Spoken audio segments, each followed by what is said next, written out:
Olá, seja bem-vindo ao nosso Psicologia e Propósito.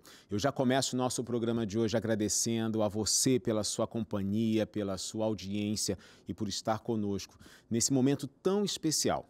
Olha, a gente sempre traz um assunto que tem a ver com a nossa vida, com a nossa realidade, envolvendo um pouco da psicologia e outras ciências, mas não aquela pseudociência, né? Ah, talvez isso funcione. Não, a gente traz evidências. E esse é o grande teor desse podcast. E a nossa maior evidência é aquilo que está escrito na palavra de Deus. A gente consegue juntar aqui dois assuntos que por muitos lugares e para muitas pessoas é um grande conflito. Hoje, em especial, a gente vai falar sobre conflitos familiares. E como é que a gente consegue mediar esses conflitos, resolver esses conflitos? Com a psicologia e com a palavra de Deus, com a fé. Pode parecer que estamos trazendo dois extremos, mas é isso que a gente vai conversar. Certa vez a gente teve um assunto aqui entre a fé, né, e a psicologia. Foi bem no iniciozinho, o primeiro programa que gravamos aqui foi Laísa e eu que estávamos na mesa falando sobre esse assunto e muitas pessoas comentaram, compartilharam, curtiram as postagens desse programa, porque traz muitas dúvidas. Já é um preconceito carregado de longa data que o cristão ir a psicólogo não precisa e teve sempre um grande preconceito. Mas a gente está aqui abrindo essas portas para discutirmos isso com profissionais, com pessoas qualificadas para trazer esse assunto. Agora, conflitos familiares, quem não tem? Basta juntar duas pessoas que já começam a aparecer os conflitos. Ou melhor, uma pessoa sozinha já consegue fazer um conflito com ela mesma. Quando junta aí um grupo de pessoas, nem se fala, é muito improvável não ter nenhum conflito de ideias, de atitudes. O que um faz, o outro compreende de forma diferente, até porque são duas pessoas, 3, 4 pessoas diferentes. E convivendo entre si, é um grande desafio. Agora, tem uma citação, uma frase do Hangeb Moltmann, que ele diz o seguinte, baseado na teologia da esperança. Eu achei muito interessante, destaquei aqui para a gente. A fé não nos isenta de conflitos. Se você tem fé em Deus, não garante que você nunca vai ter um conflito na vida. Pelo contrário, as aflições estão ali escritas. Mas ele completa, mas a fé nos dá outra maneira de enfrentá-los. Para conversar sobre isso, eu tenho aqui ele que é psicólogo e pastor, o Wellington Silva. Muito bom ter o senhor aqui, bem-vindo. Muito prazer, Anderson, um privilégio poder participar desse programa e contribuir um pouquinho, né, para esse debate. Não sei se é um debate sem fim, mas é um debate que permanece aí sobre fé e psicologia e é muito interessante a gente poder conversar sobre isso e mostrar que não é esse tabu todo que as pessoas imaginam, que as pessoas pensam. Eu costumo dizer e penso dessa maneira. Se nós colocarmos a psicologia no mesmo patamar da fé, a gente está exaltando muito a psicologia. Por mais que eu goste da psicologia, goste da ciência, mas a gente está colocando uma ciência num patamar muito elevado. E quando a gente coloca a fé no patamar da psicologia, a gente desconsidera todo o milagre, justiça e obra de Cristo na cruz. São duas coisas diferentes que conseguem existir e coexistir simultaneamente. Até porque, se não fosse possível, o senhor não seria pastor e psicólogo. Exatamente. Então, Anderson, o que acontece hoje, e essa questão da ideia multidisciplinar, né, tem sido muito bem difundida. Já a própria medicina, ela tinha vários conflitos dentro dela, inclusive, às vezes, com a própria psicologia, a psiquiatria com a psicologia, para você ter uma ideia. E hoje já se compreende a necessidade desses saberes contribuindo para a saúde mental, para a saúde emocional. A própria declaração de saúde, da Organização Mundial de Saúde, ela fala sobre o bem-estar físico, mental, social e espiritual. Então, nós somos 4 vertentes hoje, né? Somos um quadrado, são 4 lados que se complementam, né? Nós somos um ser biopsicossocial e espiritual. A gente não tem como destacar. Não existe o biológico sem o social, como não existe o psicológico sem o espiritual. Os 4 precisam subsistir juntos, precisam estar ali alinhados. E é justamente por isso que a gente tem um grande prazer de receber o senhor aqui, porque a gente consegue linkar esses 2 pontos dentro de um assunto que é muito relevante. Todos que estão nos assistindo estão num ambiente que propriamente é compartilhado com pessoas, dentro da nossa casa. Sim. Né? Eu nem vou falar aqui sobre conflitos no trabalho, conflitos com vizinhos. Eu sei que existem muitos conflitos e tipos variados de conflitos. Mas hoje a gente vai focar em conflitos familiares.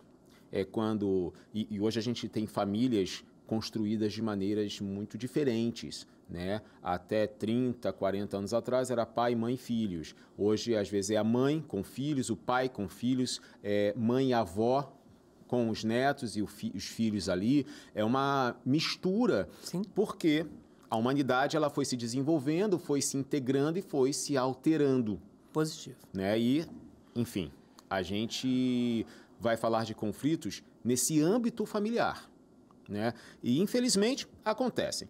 A gente vai trazer alguns pontos aqui da psicologia, da palavra de Deus, para a gente conseguir entender como é que a gente consegue mediar, quais são as ferramentas que a gente tem, né? É fé, eu orei, entreguei para Deus e não faço mais nada. Não é bem assim. Né? Se a gente for olhar na história, Josué tinha que enfrentar Jericó, mas ele tinha que fazer algo, que era rodar as muralhas de Jericó. Se ele não fizesse isso... Então, tinha fé e tinha ação, coisa. Tinha comportamento. Exatamente. Né? Agora, quais são os conflitos que você mais se depara na sua clínica, quando você atende alguém? Esses conflitos familiares, quais que são os mais os familiares comuns? Hoje, enfim. Anderson, o que acontece? Para até aprofundar um pouco essa pergunta, definindo um pouco sobre família, né? Até sobre dentro do olhar da psicologia, eu não falei aqui, mas a minha especialização é terapia cognitivo-comportamental, eu sou da área comportamental e tenho uma especialização na terapia do esquema, Sim. que trabalha muito com a formação de padrões, e esses padrões, eles são formados praticamente dentro da família. Só explicando para o pessoal de casa, a terapia cognitiva comportamental é uma que também eu trabalho e é o que a gente mais aborda aqui, embora já tivemos quem trabalha com psicanálise, né? Enfim, várias outras abordagens, porém, a terapia cognitiva comportamental, ela é um guarda-chuva e tem algumas outras que se englobam ali dentro, como a terapia do esquema, como a DBT, tem várias outras. E aí a sua especialização é na do esquema. Na do esquema. Então, isso traz muita clareza sobre essa questão do que significa a família para a formação até da personalidade humana, né? Sim. Por conta dos convívios e experiências que ele passa enquanto no meio familiar, na primeira sociedade que o ser humano vive, né, que é dentro da família, aquilo ali vai estruturando essa personalidade dele. Exatamente. Eu costumo dizer que a família é o mundo, isso numa simplificação psicológica, tá? Sim. A família é o mundo significativo mais importante da personalidade humana. Porque é na família onde a gente recebe as marcas indeléveis, aquelas marcas que não vão se apagar, aquelas marcas que vão ficar por toda a vida no comportamento, na ação da pessoa. Podemos comparar essas marcas como as leis pétreas, aquelas que não se movem por nada no país. Pode acontecer o que for, aquela lei ali É imutável. Esse é o grande... É isso até que a terapia do esquema ela vai tentar estudar, porque você cria alguns padrões que surgiram de uma necessidade... Vamos dar um exemplo para a gente conseguir explicar para as pessoas. A terapia do esquema, basicamente, ela entende que todos nós temos necessidades básicas que precisam ser supridas. E quando não são supridas, você acaba criando uma forma de lidar com aquela falta ou até aquele excesso. Por exemplo, conexão, afeto, é uma necessidade básica. Sim. Se você não tem, naquele primeiro momento, em contato com esse mundo significativo... Que inicialmente o primeiro contato é com a mãe, aí você entende todo o projeto de Deus, a ideia de Deus é amamentar, em que a criança ela vai estar ali, e não sei se você de casa já ouviu esse comentário, a visão da criança ela não é tão nítida quanto a nossa. Ela consegue enxergar 20, 30 centímetros com mais nitidez. É a distância entre o seio e o rosto da mãe. Exatamente. Que ela consegue fazer todo o desenho. Por isso essa relação tão forte com a mãe, não é? Além de ter sido gerado dentro dela, mas assim, é o aconchego, essa conexão natural. Conexão. E quando a mãe não está presente ou isso não acontece... O que faz essa pessoa? Ela, dentro das possibilidades dela, ela cria uma forma de lidar com aquilo. Ela tem que compensar isso. De alguma forma, né? Então, vamos ficar nesse exemplo da conexão, por exemplo. A pessoa ela não tem atenção, talvez algo até muito natural nos dias de hoje, né? Você falou das várias formas de família que temos. Então, ela não tem a atenção... Ela já é a quinta criança... Dentro de uma família. A mãe está lutando para conseguir um suporte. Às vezes criar sozinha. Ou, às vezes, a mãe é uma viciada que não para em casa. Exatamente. Vou tentar trazer exemplos bem realistas, porque isso acontece, tá, gente? Anderson, tem uma questão que aí a gente já entrou aí em algumas problemáticas, né, da sociedade.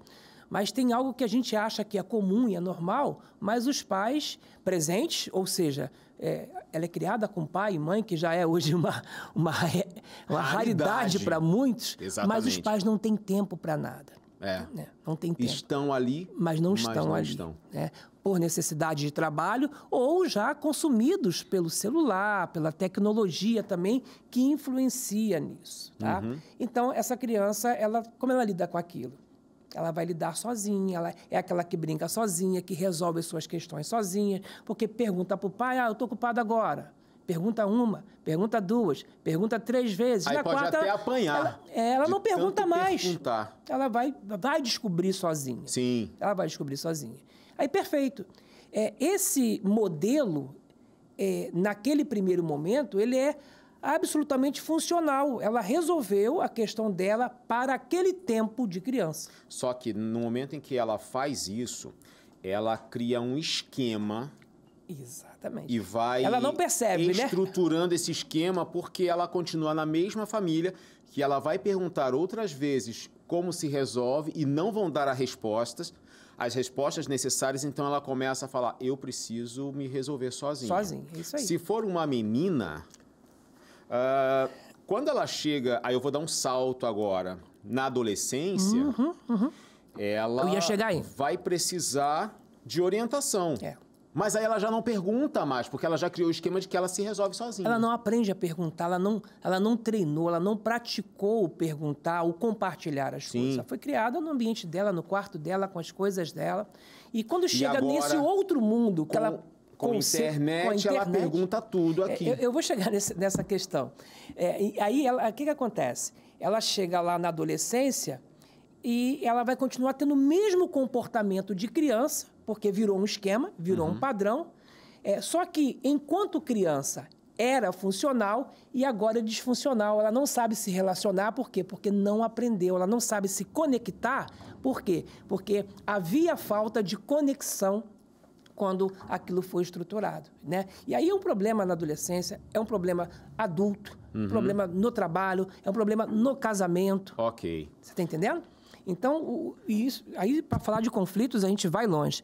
Mas quando eu falei do mundo significativo, eu queria dar um pouco de atenção a isso. Sim, claro. Porque eu fui criado com pai, mãe, e tudo que eu aprendi foram valores passados pela família. Pai, mãe, avó, aquela família ali quase que patriarcal, né? Aquele modelo de família.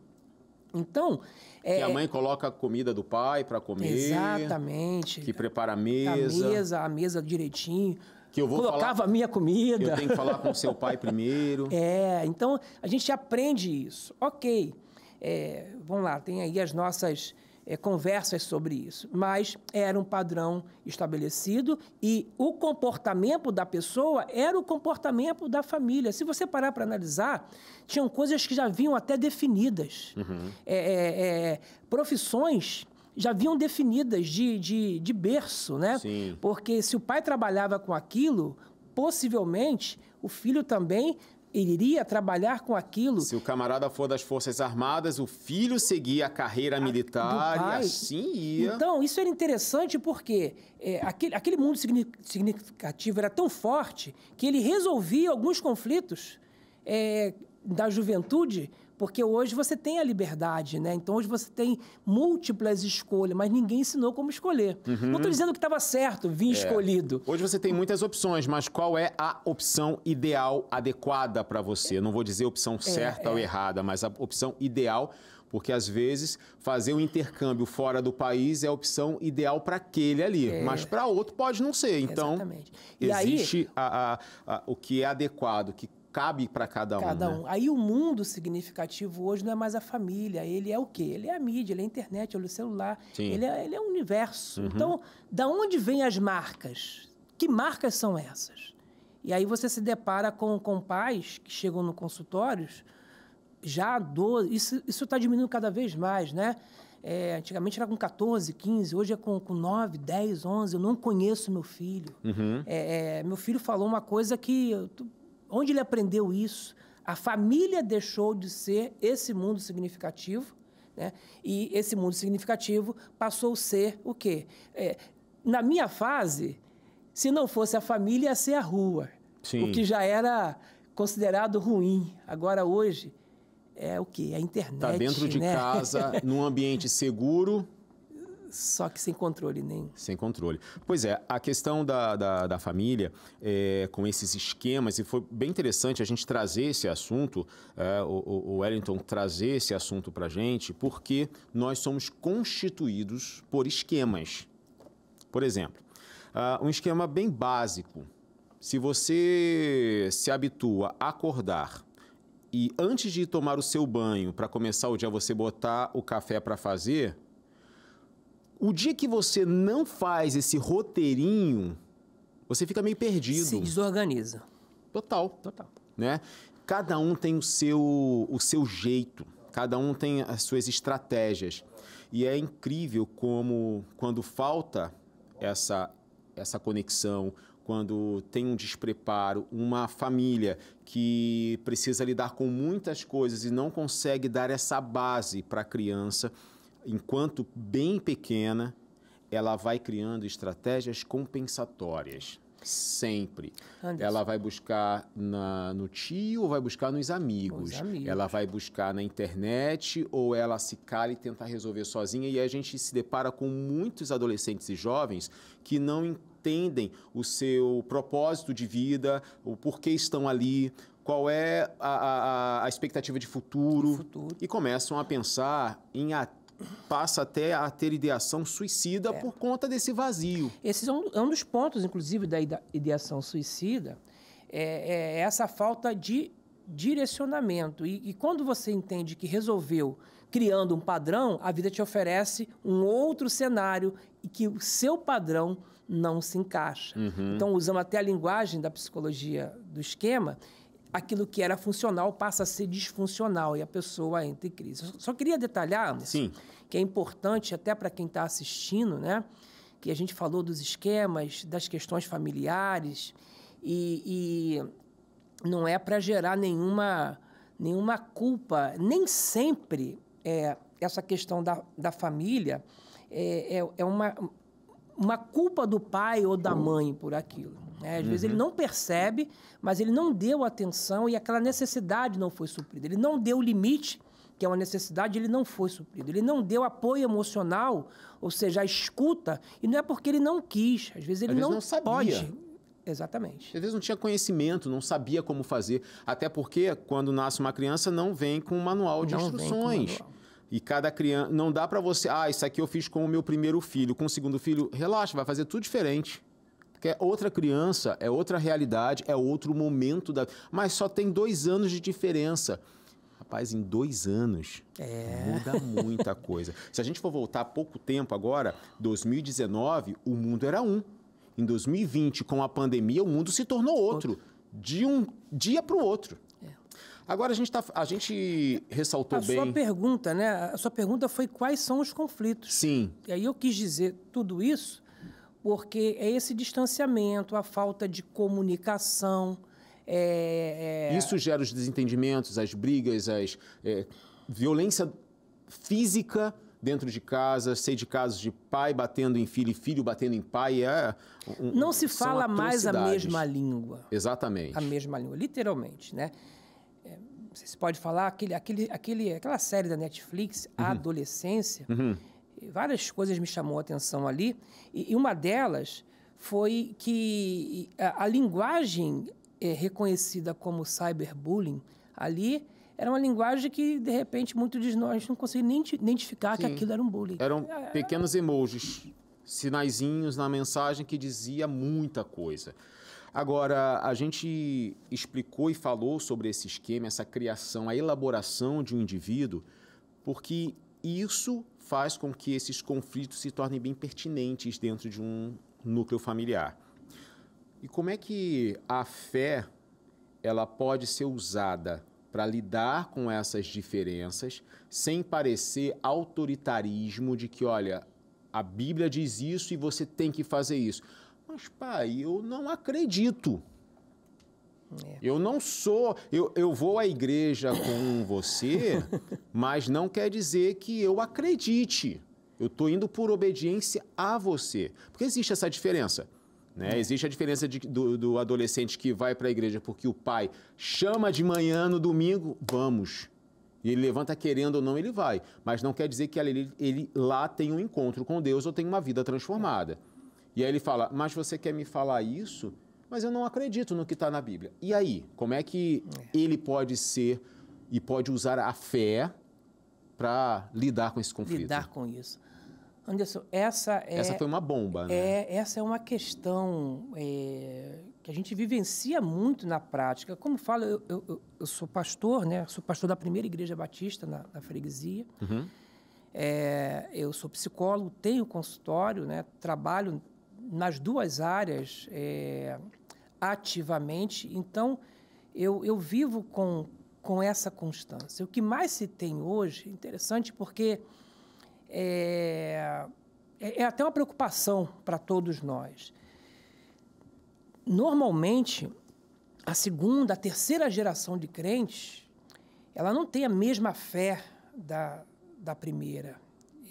Ou seja, pais têm uma fé frequente, é firme, os filhos são um pouquinho mais abaixo, estão um pouco mais abaixo. Uma prateleira abaixo e a terceira geração... E os netos menos ainda. Menos ainda. Então, tem acontecido muito isso. Isso é comum?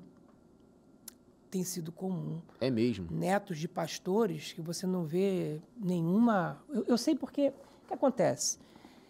Dentro dessa adequação que a gente está trabalhando de fé e psicologia, eu tenho tido um papel muito interessante. E por isso que, do início, você trouxe a questão do conflito, né?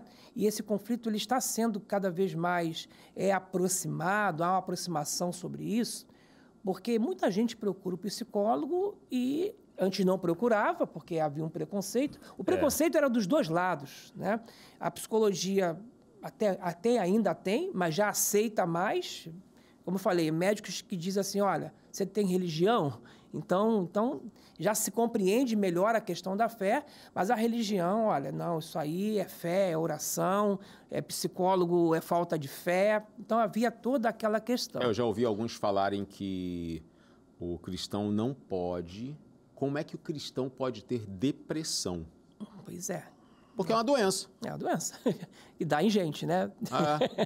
Só isso. E dá em gente. Mas o que eu estava dizendo. Então, muita gente me procura por ser psicólogo e cristão, e às vezes por ser psicólogo e pastor.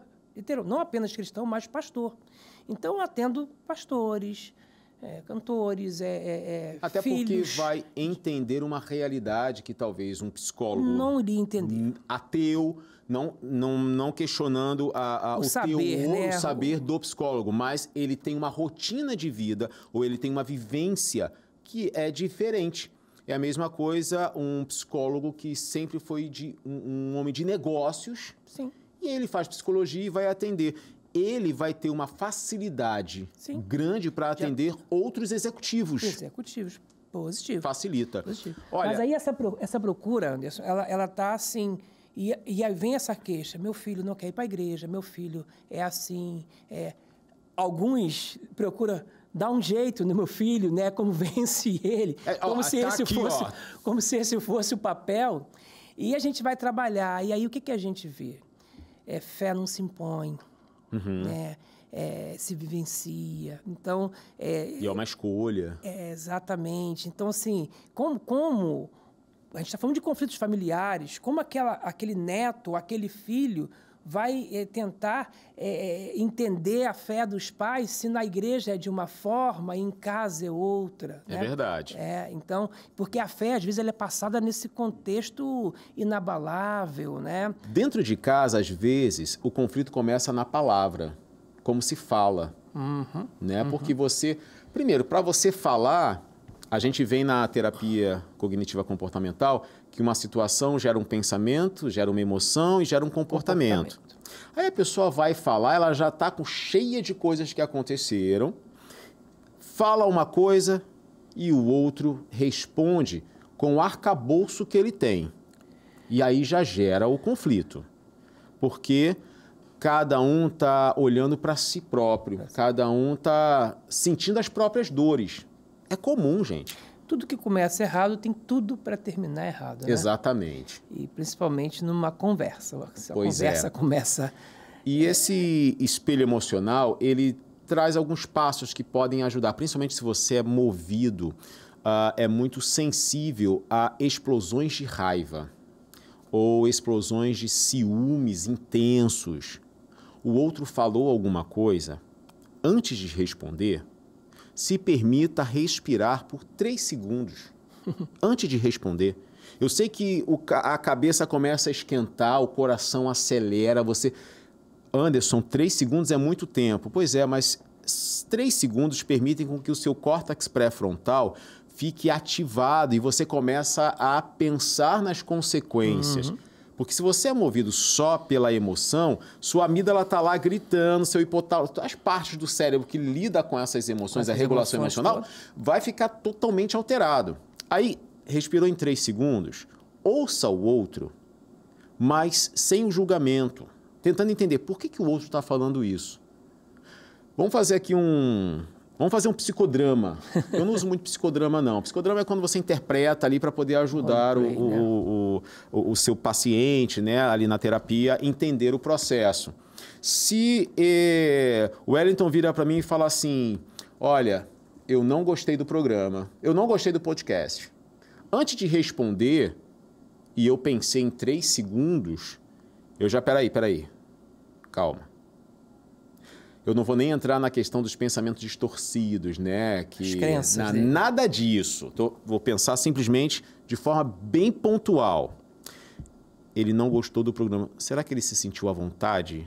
Talvez não estava de acordo com o que foi planejado. Talvez ele esperava uma coisa e teve outra. Enquanto eu penso isso, ele está ali esperando eu dar uma resposta. E quando a outra pessoa está com raiva, ela não vai se contentar ela não vai esperar de você uma palavra pacífica. ela quer o confronto. E aí você, quando você respira em 3 segundos e você pensa nisso, bom, se ele não gostou do programa, talvez alguma coisa não saiu como ele esperava, talvez eu falei alguma coisa que ele não gostou, deixa eu entender. E aí eu falo, nesse pequeno intervalo de tempo, eu posso falar assim, Wellington, percebi que você não se sentiu muito à vontade, alguma coisa não foi como você esperava, estou errado? Você joga para outra pessoa uma simples pergunta, que primeiro, você valida o que ela sentiu, isso é uma coisa que aumenta muitos conflitos Sim. dentro de casa, Sim. porque nunca é validado, a criança não pode ficar triste. Tá triste por quê? Você não tem boleto para pagar? Tá com raiva por quê? Não tem nada para fazer? A criança tem momentos de sentir raiva, triste, é normal, e a gente não valida. A gente fala assim, para de chorar com essa bobeira, seus amigos da escola, ano que vem você nem conhece mais eles. Gente, isso cria um esquema... Exatamente. Pesado lá na frente para ele não ter vínculo com ninguém. Aquilo é significativo para aquela pessoa. Muito. E quando você pensou, entendeu o porquê que ele falou, não que ele esteja certo, mas você entendeu só o ponto de vista dele e você devolve. Eu tenho visto que você não gostou, mas tem algo que aconteceu que mais te incomodou? Pode falar. Dessa forma, você abre espaço para o outro, né? A percepção do outro, o espaço para o outro. Esse é o espelho emocional. Você deixa o outro também ser validado, entendido, e aí você também abre espaço para você ouvir. E aí, depois, você dá a sua justificativa. Exatamente. Porque ele não está pronto para receber sua justificativa, ele está pronto para se justificar, que ele está com raiva, que ele quer vingança, que ele quer jogar tudo para fora. Agora, são estratégias que você precisa de treino, né? Ninguém consegue, no meio da fúria, parar 3 segundos. Eu costumo dizer para os meus pacientes assim, vai beber água e segura a água na boca por 3 segundos. Porque você não consegue falar. Se a água está aqui, não dá para falar.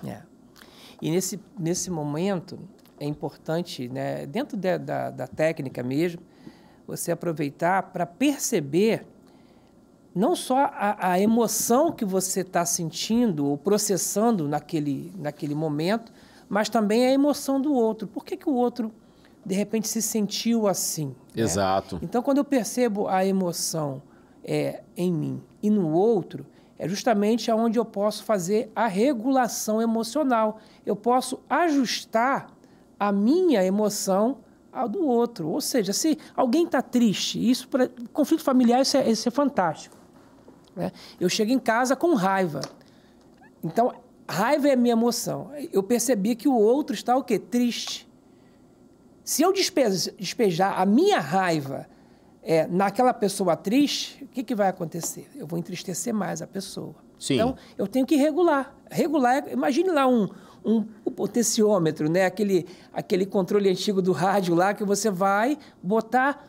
Você tem que falar, você pode falar alguma coisa, mas vai botar no volume que seja alcançável pelaquela pessoa que está com uma emoção diferente da sua. Mas sabe o que eu percebo?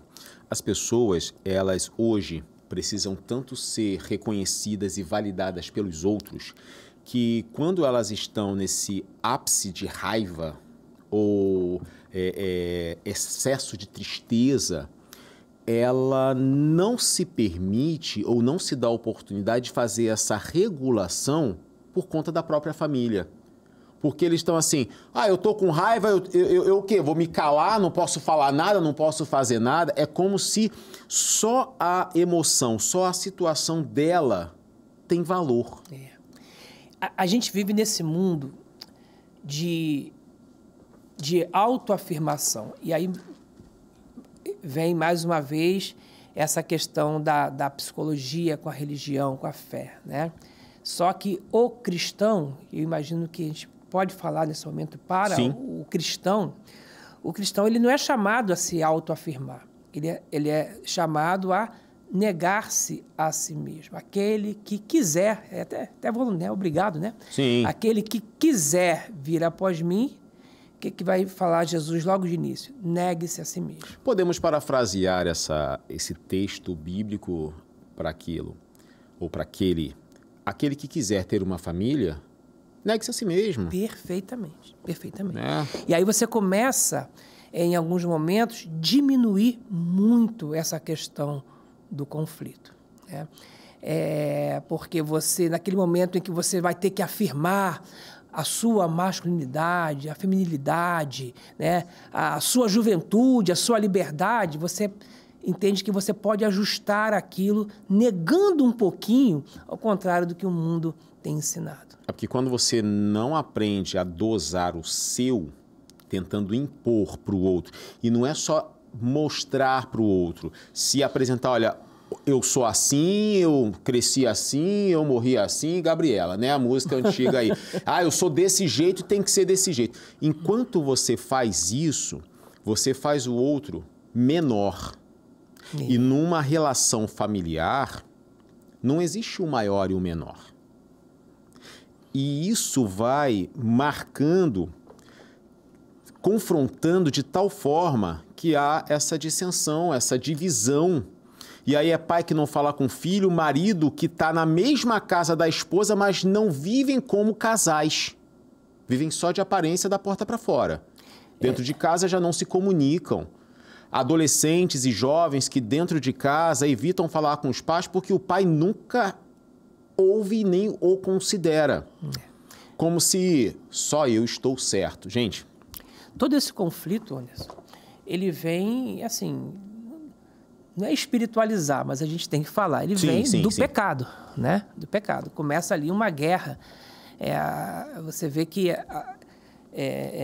quando entra o capítulo 3 de Gênesis, que entra o pecado, a primeira questão você vai dominar a sua mulher, o homem vai dominar a mulher, e o desejo da mulher será para o homem. Então começa uma guerra dos sexos, literalmente ali. É o homem dominando pela força e a mulher pelo desejo ou pela sensualidade, mas é um querendo dominar o outro. Interessante que o senhor falou. O tempo todo. O que começa, né, a gente não pode espiritualizar, mas nesse caso a gente precisa falar, é que o senhor não falou, o problema começa, o que vem é uma entidade maligna que vem. Não, o senhor falou bem, é o pecado. Porque se a gente for colocar, isso aqui tá ruim porque o espírito imundo veio e... Aí você faz, sabe o quê? Você também tira a sua responsabilidade. Sim. Né? A gente sabe que existem obsessões, possessões, existem principados e potestades. Sim. Mas, além disso, no conflito, na questão familiar, na vivência familiar, existe uma troca, uma relação que desde da criação já começou a ter esses conflitos. Se o homem, a mulher... Por conta do pecado. Por conta do pecado. Se ele entende, dentro da família, em algumas questões de conflito, que eu sou pecador e preciso me consertar, então eu já começo a resolver muita coisa. Muita coisa, tá? E essa compreensão em várias relações, mas dentro do conflito familiar, se um entende que boa parte daquela forma de falar, daquela forma de agir, é que nós nascemos no pecado, como diz o salmista, isso já tira essa questão da afirmação e pode ajudar no negue-se a si mesmo que a gente falou. Exatamente. Você falou da técnica do espelho, né? Para a regulação emocional, é importante, eu uso muito a comunicação não violenta, a CNV, né, que justamente por essa questão de como falar. Vamos explicar para o pessoal como é que a gente conseguiria aplicar isso dentro de casa. Eu não tenho um terapeuta dentro de casa o tempo todo. A CNV, a comunicação não violenta, ela é muito simples. Ela vai passar por três pontos básicos. A observação, 4, né? A observação, né? O sentimento, a necessidade e uma pergunta, uma questão. Então, acontece uma questão dentro do lar. Primeiro ponto. Dois irmãos brigam feio. Né? Legal. Então, eu observei, o pai chega, eu observei que vocês estavam brigando. Primeiro ponto. Aí, o que causa em mim? Isso me causa, aí ele vai dizer emoção. Qual o sentimento? Tristeza. Poxa, como pai, eu não queria ver... Tristeza relacionada à decepção. Os filhos brigando, né? Poxa, aí eu tenho uma necessidade. Poxa, eu tenho uma necessidade de organizar as coisas em casa que e eles tal. se alinhem, que vocês se alinhem, né? E tal. Poderíamos, aí vem o pedido, vem a pergunta, poderíamos fazer assim, assim, assim? Ele dá um direcionamento. Ele não precisou entrar na briga, ele não precisou tomar um dos lados, ele pôde, de maneira imparcial, se colocar naquela conversa, naquela comunicação, explicando que observou o fato, tá? Que aquele fato gerou um sentimento, havia uma necessidade e ele tem um pedido a fazer. Essa observação foi de uma forma muito empática, né? Porque ele também precisou ver os dois lados, não só dele, mas estão brigando, aconteceu isso. E aí que ele olha para si, depois que ele observa os dois, que ele olha para ele e vê a necessidade que ele percebe ali. Exatamente. Marido e mulher, né? Se a gente usasse a comunicação não violenta, a gente ia ajudar muita não precisaria coisa. A lei contra o feminicídio. Exatamente. Porque não haveria feminicídio. Haveria necessidade. Não estou falando que a lei é desnecessária. Não, pelo contrário, eu sou muito a favor da lei contra o feminicídio. A questão é que se houvesse essa cultura da comunicação não verbal, não teríamos chegado ao ponto de fazer uma lei para punir o camarada que bate, que mata a mulher. Exatamente. Né? Parece até ficção científica isso. Você precisa de uma lei para dizer, olha, o homem, você não pode matar a mulher. Exatamente. É óbvio que não pode. A questão do dominar, né, do pecado que fica o tempo todo. Agora, essa comunicação não violenta, ela precisa ser aprendida. Aprendida. Não é fácil e nem se aprende de uma hora para outra. É treinada, é praticada, né? Então, assim... observação... necessidade. Sentimento, emoção, sentimento, né? é o que ele sente, né, na hora que vê. A necessidade e o pedido. Necessidade e pedido. A emoção, o que ele sente, é isso que ele vai transmitir para o outro? É o que eu sinto. Vamos supor, a mulher chega e fala, querido, eu observo que todas as vezes você deixa a toalha molhada em cima da cama, né? Sim. Isso, aí ela vai dizer o sentimento, né? Eu me sinto desrespeitada.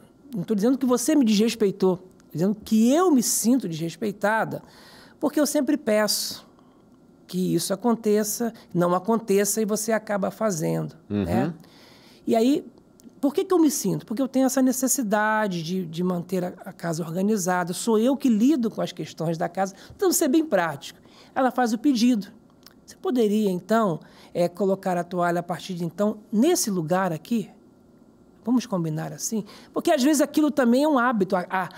Na casa dele não tinha esse esquema. O esquema dele era jogar em qualquer lugar, porque a mãe vinha e catava. Exatamente, ele não precisava escolher um lugar para a toalha, a mãe fazia isso. Gente, porque então, a comunicação ela não é violenta, você explicou o que você tinha, você explicou como você se sente e você orientou, fez um pedido de como a coisa deveria ser. Você não precisou gritar, brigar e fazer.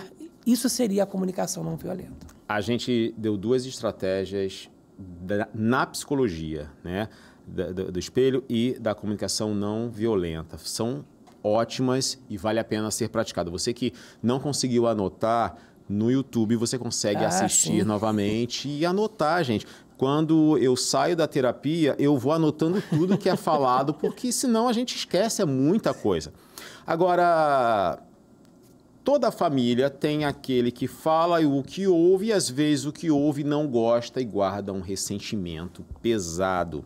E aí a gente precisa trabalhar, uma outra coisa que precisa trabalhar é o perdão, que é muito necessário, mas o ego, o orgulho impede um pouquinho. Então, vamos envolver o perdão agora com uma estratégia bíblica para lidar com esses conflitos. Porque até então é comum um começar a falar e começar a briga e o outro começar com a vassoura, em nome de Jesus, eu repreendo, e ficar só naquilo. Pedis e não recebeis porque pedis mal. qual é a maneira adequada, a maneira bíblica que a gente pode usar de estratégia, já que a gente fala de psicologia e a fé para lidar com esses conflitos, como é que a fé entra nesse âmbito? Então, no consultório, o que mais a gente recebe são questões ligadas à mágoa, a ressentimento, né? Coisas que atravessam anos. A pessoa tem uma capacidade, às vezes, de memorizar, lembra o dia, a hora. Mas não memoriza o versículo. Mas lembra o dia, a hora que você falou aquilo. Como é que estava o clima, a roupa que você estava vestido, o que estava passando na televisão. Tem uma memória fotográfica, uma memória detalhada da coisa. Exatamente. Então, assim, eu quero aproveitar e dizer para quem está nos acompanhando hoje que o perdão, ele é libertador. Não é absolver a pessoa do que ela realizou. Não, é tirar de si um peso, tirar a amargura. Hebreus vai dizer que a raiz de amargura contamina muitos, né? Raiz é uma coisa única, que está no singular, se espalha para muitos. Se espalha para muito. E, às vezes, uma mulher amargurada dentro de casa que não perdoou o marido, aquilo passa para o filho, aquilo passa para a geração do filho. Quem nunca ouviu dizer que a mãe disse para a filha, homem não presta, homem é tudo igual. Então, aquilo é produto de uma raiz de amargura que não foi tratada. Sim. E o perdão é um tratamento eficaz para tudo isso. É claro, como é que se perdoa? À luz das Escrituras. Perdoa entendendo que foi perdoado, do que nós fomos perdoados. Quando a gente compreende a dimensão do que Deus realizou na cruz através do Filho dele para todos nós, a gente entende que vale a pena e encontra nele motivos para perdoar. Essa atitude de perdoar tem uma estrutura que desarticula muitas armas dentro da nossa alma, porque a gente começa a olhar o outro de outra maneira. Eu vou esquecer. Não, gente, a gente não esquece. Tem muitas pessoas que falam assim, eu não consigo perdoar porque eu sempre lembro. Você não teve amnésia. Claro. Você vai lembrar. Você vai conseguir contar os detalhes, mas aquilo não trava mais você. Né? Aquilo não tá com o freio de mão puxado, aquilo não te dói a ponto de você querer o mal da outra pessoa. Porque quando você guarda essa mágoa, você nutre também um desejo por vingança muito grande dentro do teu coração. E isso aí vai se expandindo, porque isso cresce. É uma semente. É uma semente. A Bíblia diz, irai-vos e não pequeis. Né? Então, a ira é uma emoção. Então, dentro de um momento em que você vê uma situação na qual você fica indignado, que você se sente prejudicado, é natural que você tenha uma reação. Você não vai ficar feliz. Sim. Né? A emoção compatível com um momento de desapontamento é normal. É a ira, é a raiva. Mas aí o texto vai dizer, não se ponha o sol sobre a vossa ira. Ou seja, você tem que resolver aquilo. Não dá para nutrir, ficar aguardando e contando como se fosse um troféu. E no dia seguinte você continua com aquele sentimento, aí deixa de ser a emoção e passa a ser um sentimento, passa a ser um pecado. Foi muito bom ter a sua participação aqui. Chegamos ao fim, muito rápido. Passou rápido. A gente não conseguiu falar nem 10% do que a gente gostaria aqui, mas quero te agradecer muito. Foi esclarecedor, foi bom conversar sobre esse assunto. Espero que tenha sido muito claro para todo mundo. Quem quiser acompanhar o senhor no Instagram, eu já estou seguindo, mas fala pessoal poder seguir também. Psicólogo _Wellington, né? É o meu Instagram. Com 2 L's. Sem G? Com G. Com G.